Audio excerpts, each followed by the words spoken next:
स्वः तत्सवितुर्वरेण्यं भर्गो देवस्य धीमहि धियो यो नः प्रचोदयात्। भारतीय संस्कृति विश्व की पहली संस्कृति है। जब सृष्टि की रचना हुई, लोगों ने जीना सीखा, जो कल्चर विकसित हुआ उसे ही हम भारतीय संस्कृति या सनातन धर्म कहते हैं। क्योंकि सनातन का अर्थ होता है जो न कभी पैदा होता है न कभी मरता है। सृष्टि के साथ ही जीवन जीने की जो विद्या और विज्ञान उत्पन्न हुआ उसे ही हम सनातन कहते हैं। हमारी संस्कृति विश्व की सबसे पहली संस्कृति है, जिसके लिए कहा जाता है सा प्रथमा संस्कृति विश्ववारा। पूरे विश्व को ज्ञान देने वाली, पूरे विश्व को जीवन देने वाली संस्कृति भारतीय संस्कृति, जिसे आज हम हिंदू धर्म के नाम से जानते हैं। हमारी परंपराएं, हमारा दर्शन विश्व को अपने आगोश में भरने वाला था, जिसमें हम कहते हैं वसुधैव कुटुंबकम। सारी पृथ्वी पर रहने वाले जितने भी प्राणी हैं, न केवल मनुष्य बल्कि जीव जंतु भी हमारे लिए प्राणों से प्यारे हैं। और इससे भी आगे बढ़कर हमारी संस्कृति कहती है एको देवा सर्वभूतस्य गुणः सर्वव्यापी सर्वभूतांतरात्मा। एक ही आत्मा सबके अंदर है। जब हम ये अनुभूति कर लेते हैं, दूसरों का दर्द हमें समझ में आने लगता है, हमारी संवेदनाएं इस स्तर पे पहुंच जाती है जो विश्व के हर प्राणी को हम अपनी आत्मा समझते हैं। ऐसी विशाल महान हमारी सांस्कृतिक धरोहर, हमारी विरासत और हमारी परंपरा, जिसमें जो हमारी संस्कृति के मूल तत्व थे, वर्ण व्यवस्था, आश्रम व्यवस्था, संस्कार परंपरा, हम किसमें विश्वास रखते हैं। दूसरे के धर्मों को मानने वाले लोग अपने अपने धर्मों के मूल तत्वों को तो जानते हैं, लेकिन ये बड़ी विडंबना है कि हमारे धर्म वाले लोग अपने ही धर्मों के सभी तत्वों को नहीं जानते। हम कर्मफल में विश्वास करते हैं, हम पुनर्जन्म में विश्वास करते हैं, हम ईश्वर में आस्था रखते हैं। ईश्वर सर्वव्यापी है, कण कण में विराजमान है और वो जो करता है न्याय करता है। आज हम चर्चा करेंगे 16 संस्कारों की। पहले तो ये समझे, यूं तो संस्कारों में 16 में गर्भधान, जिसे हम गर्भाधान कहते हैं, पुंसवन, जातकर्म, नामकरण, मुंडन, विद्यारंभ, वेदारंभ, दीक्षा, जनेऊ, निष्क्रमण, कर्णछेदन, विवाह और अंत्येष्टि, ऐसे ये 16 संस्कार होते हैं।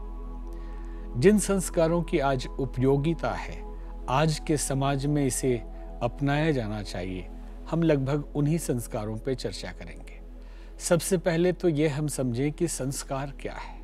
वास्तव में मानव जीवन एक अज्ञात यात्रा का नाम है, एक अनजान यात्रा का नाम है। हम इस धरती पर आए और जीते हैं, लेकिन हमें मालूम नहीं हम क्यों जीते हैं, किस लिए जीते हैं। हमारा नौकरी करना, हमारा अध्ययन करना, हमारा पढ़ना, हमारी सारी पढ़ाई का केंद्र बिंदु आज नौकरी और व्यापार है, इस जीवन को चलाने के लिए, इस शरीर को चलाने के लिए। लेकिन ये शरीर किस लिए है, हमें ये जीवन किस लिए मिला है। धर्म का मूल ये होता है, आए कहाँ से और जाना हमें कहाँ, मन में यही विचार लो बस हो गया भजन। हम कहाँ से आते हैं, कहाँ चले जाते हैं, क्योंकि इस धरती पे जो आता है उसे जाना ही पड़ता है। हमारे पूर्वज सारे चले गए, हमारे बाप दादा चले गए, आज भी लोग लगातार जा रहे हैं। जब से सृष्टि बनी आना जाना चालू है। लाखों लोग रोज पैदा होते हैं और लाखों लोग रोज मरते हैं। ये एक विचारणीय प्रश्न है। यहीं से दर्शन उत्पन्न होता है, यहीं से विचार उत्पन्न होता है कि जब हमें इस धरती पे थोड़े दिन ही रहना है तो हम कहाँ से आए और फिर हम कहाँ चले जाते हैं। कहाँ जाते हैं लोग और खो जाते हैं, जहाँ से फिर कोई संबंध भी नहीं रहता, कोई रिश्ता भी नहीं रहता। इस धरती पर रहने के बाद हमारे अपने माता पिता होते हैं, भाई बहन होते हैं, रिश्तेदार होते हैं, नातेदार होते हैं, उनके साथ हमारा प्यार का संबंध होता है, उनके साथ हमारा मोह भी जुड़ जाता है।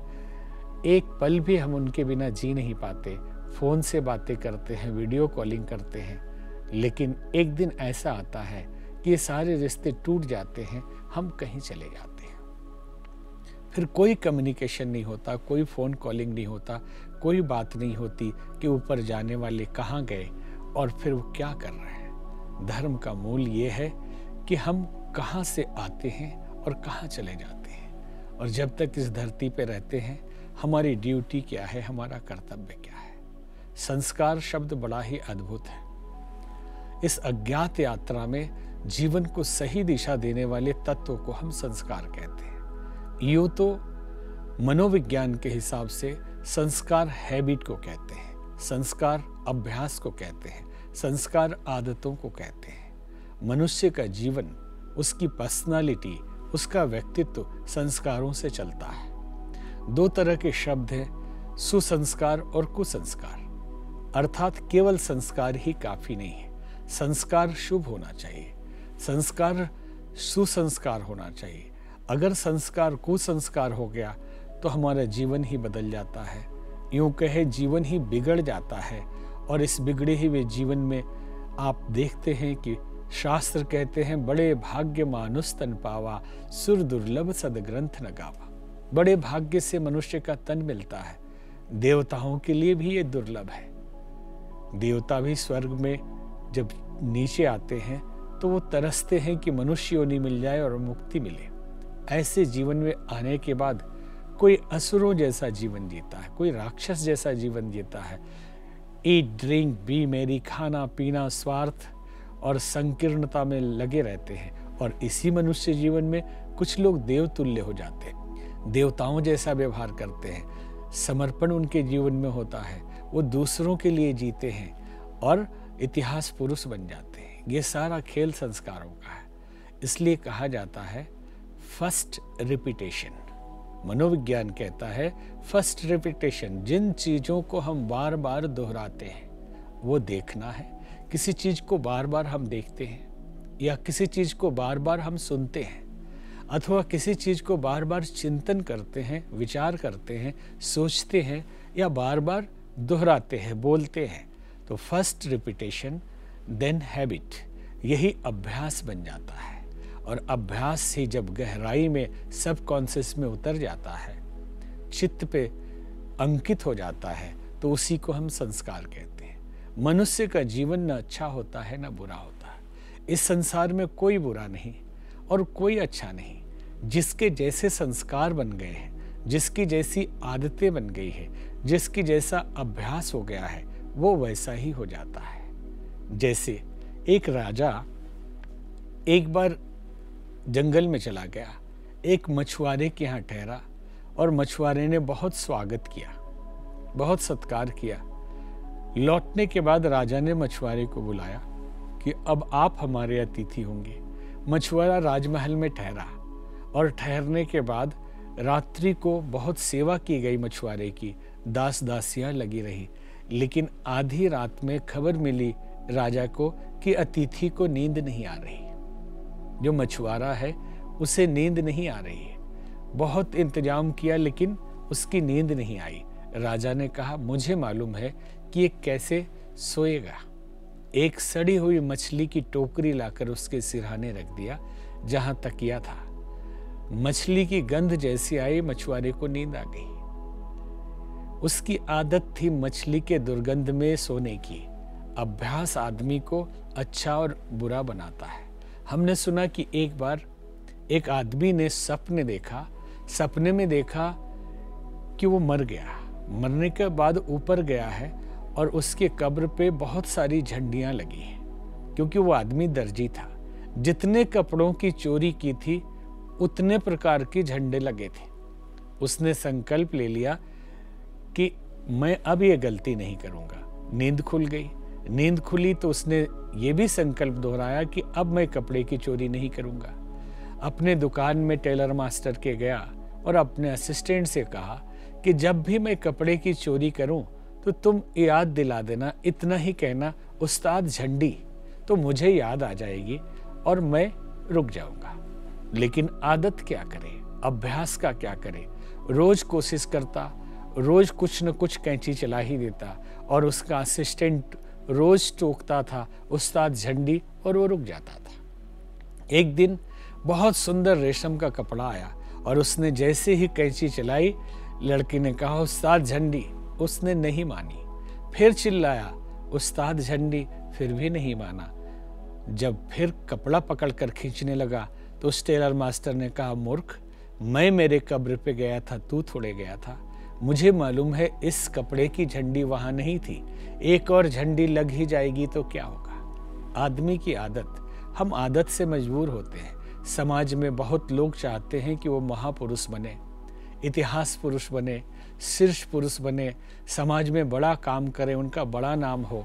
महापुरुषों के जीवन पढ़ते हैं, उनके जैसा बनने की कोशिश करते हैं, लेकिन होता क्या है अधिकतर लोगों के साथ, क्योंकि उनको सुबह उठने की आदत नहीं, रात देर तक जगने की आदत है, तो बेचारे रोज संकल्प लेते हैं, रोज फिर 9 बजे 10 बजे उठते हैं। रोज यही स्थिति होती है। धीरे धीरे उम्र बीत जाती है और रोना धोना ही रह जाता।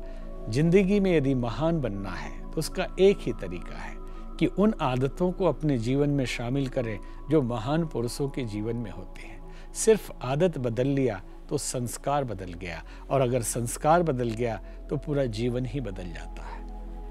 आदत संस्कार होता है। और दूसरी तरफ संस्कार, यहाँ जो 16 संस्कारों की चर्चा हो रही है, भारतीय संस्कृति के रीढ़ की हड्डी है। हर हिंदू अनुयायी को, हर हिंदू धर्म के पालन करने वाले को अपने जीवन में, अपने परिवार में, अपने बालकों के अंदर संस्कार डालने का अभ्यास करना चाहिए। जब हम किसी अनजान राह पे चलते हैं, अनजान रास्ते पे चलते हैं, तो वहां पे लिखा होता है कि ये शहर इतना किलोमीटर है। जैसे अभी मॉरिशस में है, तो मान लीजिए पोर्ट लुइस से चले और रोशनुआ जाना है या त्रियोले जाना है, तो उस दिशा में आप इंडिकेटर मिलेगा, लिखा हुआ मिलेगा कि जहाँ पे आपका चौराहा आएगा कि ये शहर इस दिशा में है, इतने किलोमीटर पे है। अगर अनजान यात्री हो, नहीं जानने वाला ड्राइवर हो और बोर्ड लिखा हुआ ना हो, तो वो जाने के होगा उसे त्रियोले तो चला जाएगा, क्यूपिप या बाकवा उल्टा ही चला जाएगा, या एयरपोर्ट के साइड चला जाएगा, तो भटकता रहेगा। ठीक इसी तरह जीवन एक ऐसी यात्रा है जिसमें मालूम नहीं कि जाना कहाँ है। तो जीवन में जब मोड़ आते हैं, जैसे चौराहे आते हैं, तो चौराहों पे बोर्ड लगा होता है। हमारे ऋषियों ने इस विज्ञान को समझा और उन्होंने जीवन के जो नाजुक मोड़ हैं उन्हें 16 जगह पे इंगित किया कि ये मोड़ है, अगर यहाँ पे संभाला नहीं गया तो समझ लें कि जिंदगी किसी दूसरी दिशा में चली जाएगी। और उन 16 मोड़ों पे उन्होंने निशान लगा दिया और कहा कि ये 16 संस्कार हैं। इन संस्कारों को अगर आप करते हैं तो जीवन में और कुछ नहीं करना, धीरे धीरे आप जीवन लक्ष्य को प्राप्त कर लेंगे, मानव जीवन की गरिमा को बरकरार रखेंगे, मनुष्य बनने का दायित्व और कर्तव्य आप ठीक से निभा पाएंगे। तो ये संस्कार क्या है? पहला संस्कार है गर्भधारण संस्कार। इस धरती पर जब बच्चे पैदा होते हैं या हम आते हैं, जिस लोक से भी आते हो, तो माँ के गर्भ में आते हैं और बच्चों की ट्रेनिंग माँ के गर्भ से प्रारंभ होती है। लोग बड़े बच्चों को सिखाना चाहते हैं, उनको ट्रेनिंग देते हैं, उनको अभ्यास कराते हैं, और उनका अभ्यास ठीक नहीं होता। कई बार देहात में, गांव में जब बच्चे बड़े होके बिगड़ जाते हैं, तो माँ कहती है कि अगर मैं जानती कि इतना ये बिगड़ा हुआ होगा तो बचपन में ही इसे नमक चटा देती, ये मर जाता। गुस्से में कहती है, माँ तो ऐसा कह नहीं सकती, लेकिन अक्सर गाँव में हमने ऐसा देखा है। बिहार के गाँव में भी देखा है, भोजपुरी में भी बोलते हैं कि जनती की ऐसन बिगड़ल होखी हैं तो इनका के नून चटा देती सोयरिये में। आखिर वो बच्चा बिगड़ा क्यों?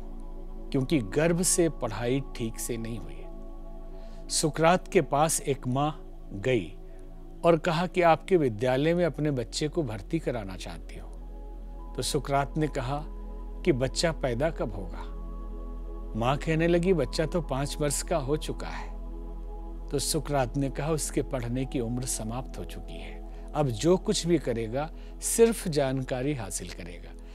एक छोटा सा चम्मच दिमाग का चम्मच बन गया, अब जो भी लेगा उस छोटे चम्मच से ही भरता रहेगा, क्योंकि मनुष्य का व्यक्तित्व माँ के गर्भ में तैयार होता है।